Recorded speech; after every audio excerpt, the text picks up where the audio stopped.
একদিন পিটার সমুদ্রের তীরে একটি শহর গড়ে তোলার সিদ্ধান্ত নিল। সে এমন একটি স্থান বেছে নিল যেখানে নদী ও সমুদ্রের মিলন ঘটে, কিন্তু দুর্ভাগ্যবশত সেখানে শহরের সৌন্দর্য নষ্ট করে দেওয়ার মতো একটি বিশাল পাথর ছিল। তাই পিটার সেই পাথরটি সরিয়ে ফেলার সিদ্ধান্ত নিল এবং এ কাজে অনেক টাকা খরচ করার পরিকল্পনা করল। এরপর তিনজন লোক এলো। তাদের পরিকল্পনা ছিল একটি বিশাল জাহাজের সাহায্যে পাথরটি সেখান থেকে সরিয়ে ফেলা। পিটার তাদের টাকা দিল, কিন্তু তারা টাকা নিয়ে পালিয়ে গেল। পিটার তা বুঝতেই পারল না। এরপর তিনজন চীনা লোক সামনে এল। তারা পাথরের ভেতরে আতশবাজি ও বোমা ভরে দিল যাতে বিস্ফোরণের মাধ্যমে পাথরটি ভেঙে ফেলা যায়। কিন্তু বিস্ফোরণ ঘটতেই পিটার ছিটকে দূরে উড়ে গিয়ে একটি বনের মধ্যে পড়ল। সেই সময় এক সৈনিক আনন্দে গান গাইতে গাইতে বাড়ি ফিরছিল। হঠাৎ সে আগুনের ঝলক দেখল এবং সামনে গিয়ে দেখলো পিটার মাটিতে পড়ে আছে। সৈনিকটি পিটারকে উদ্ধার করলো, তাকে পরিষ্কার করে ধুয়ে দিল এবং সঙ্গে নিয়ে চলতে লাগলো। তারা কিছুটা দূরে এগিয়ে যাওয়ার পর হঠাৎ ঘাসের আড়াল থেকে তিনজন লোক বেরিয়ে এলো। পিটার সাহস করে তাদের সামনে দাঁড়ালো এবং থামানোর চেষ্টা করলো, কিন্তু তাদের একজন বন্দুকের ট্রিগার টিপতেই পিটার আবার ছিটকে দূরে পাম্পাপুর নামের এক জায়গায় গিয়ে পড়লো। তবে সৈনিকটি ভালোভাবে প্রশিক্ষিত ছিল।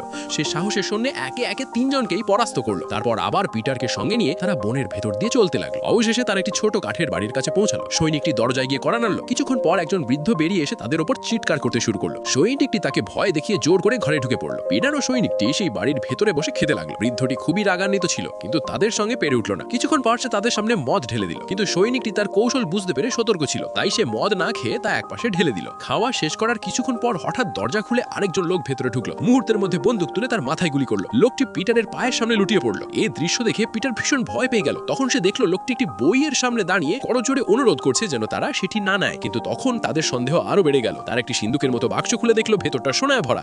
এত সোনা দেখে তারা বিস্ময়ে হতবাক হয়ে গেল।